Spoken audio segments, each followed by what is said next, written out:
Hello সবাইকে, আজকে আমি রান্না করব লাউ। আপনারা দেখছেন লাউ, আমি এটাকে ধুয়ে রেখেছি। এখন এই লাউটাকে আমি কাটবো, কেটে এখন আমি আপনাদেরকে চিকেন দিয়ে রান্না করে দেখাবো, মুরগির মাংস দিয়ে। So I just wash it. I love লাউ। সো আমি এখানে সব অ্যারেঞ্জমেন্ট করে রেখেছি। আমার ওখানে লাউটা আমি কেটে রেখেছি এভাবে। এটা হচ্ছে লাউয়ের স্কিন। এটা দিয়ে পরবর্তীতে আপনাদেরকে দেখাবো কিভাবে আমি ভর্তা করি। সো এখানে ধনেপাতা আছে, এখানে ধনেপাতা, এখানে আমি হলুদ, আদা, রসুন বাটা, তারপরে জিরা, তারপর ধনেপাতা, তারপর এটাকে কি বলে, এলাচি, লং, দারচিনি সব রেখে দিয়েছি, একটু গুঁড়া মরিচ রেখেছি। আর এখানে হচ্ছে আমার চিকেন আমি ধুয়ে রেডি করে রেখেছি, অনিয়ন, লাউ, আর আমি লাস্টে কাঁচামরিচ দেব। সো কাঁচামরিচটা রেখেছি। সো আমার সব প্রিপারেশন শেষ, আমি সব কিছু দিয়ে এখন রান্না করব। আর আপনারা আমার সাথেই থাকবেন, দেখবেন। তো আমার রান্না স্টার্ট হয়ে গেল। আমি পেঁয়াজ কুচি কুচি করে কেটে তেলের মধ্যে ফ্রাই করতে দিয়ে দিলাম। এখন আমার এখানে রাখা সব মশলাগুলো আমি সব ঢেলে দিব। তো আমি সব একটু একটু ঢেলে দিলাম। এখন এগুলিকে আমি সুন্দর করে মিক্স করব। তো আমার এখানে আছে আদা রসুন পেস্ট, জিরা, হলুদ, ধনেপাতা গুঁড়ো, আর একটু গরম মশলা, আর লাল মরিচের গুঁড়ো। আপনারা স্বাদ মতো আপনাদের লাল মরিচের গুঁড়ো দিয়ে দেবেন। আমি লবণ দিতে ভুলে গিয়েছি, তো আমি এখন একটু লবণ দেব। আপনারা আপনাদের পরিমাণ মতো লবণ দিয়ে দিবেন। তো আমার এটা একটু ভাজা ভাজা হয়ে গেছে। এখন একটু ভুনাটাকে ভালো করে করার জন্য একটু পানি দিব। তারপর এটাকে একটু কষিয়ে নেব।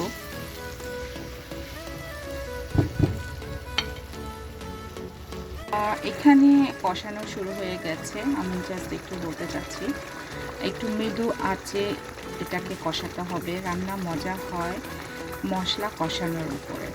তো আপনি 2-3 মিনিট একটু কষিয়ে ভালো করে, যখন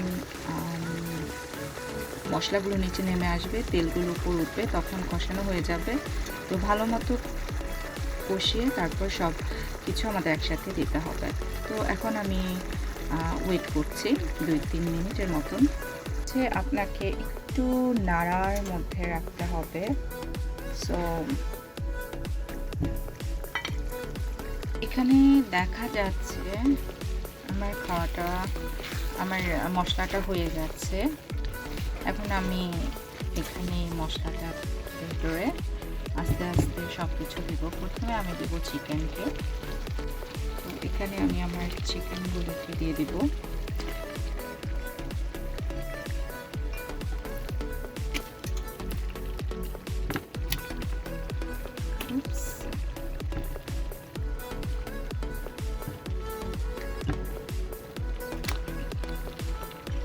এবং ভালো করে মাখিয়ে নেব। করে মাংসগুলোর সাথে মশলাগুলোকে মিশিয়ে একটি ঢাকনা দিয়ে ঢেকে দেব। যখন এটা একটু হাফ হয়ে যাবে, তখন আমরা এটার সাথে লাউগুলোকে মিশিয়ে দেব। একটু আঁচটা বাড়িয়ে দিতে পারেন, আমি একটু আঁচটা বাড়িয়ে দিয়েছি। এখন আমরা একটু ওয়েট করব। একটু পরপর দেখতে হবে যে আমার মাংসটা হয়েছে কিনা। কিছুক্ষণ পর আমি ঢাকনা উঠিয়ে দেখবো হয়েছে কিনা। আর একটু সময় লাগবে। তো এখানে আমার মাংসগুলো একটু হয়ে গিয়েছে, দেখা যাচ্ছে। আমি কিন্তু কোনো পানি দিইনি, কারণ মাংসের মধ্যে থেকে পানি ওঠে। জাস্ট আমি পানি দিয়েছিলাম যখন সব মশলাকে ভুনা করতে হতো তখন। তো এই পানিতেই আমার সব কিছু হয়ে যাবে। তো এখন আমি লাউটা দিয়ে দিব। লাউটা, কারণ এটা হাফ হয়ে গেছে, এখন আমি লাউ দিয়ে দেব। আর তারপর এটাকে আবার অল্প আছে আমি ঢেকে দেব। কোনো পানি দেব না, কারণ লাউ থেকে পানি উঠবে।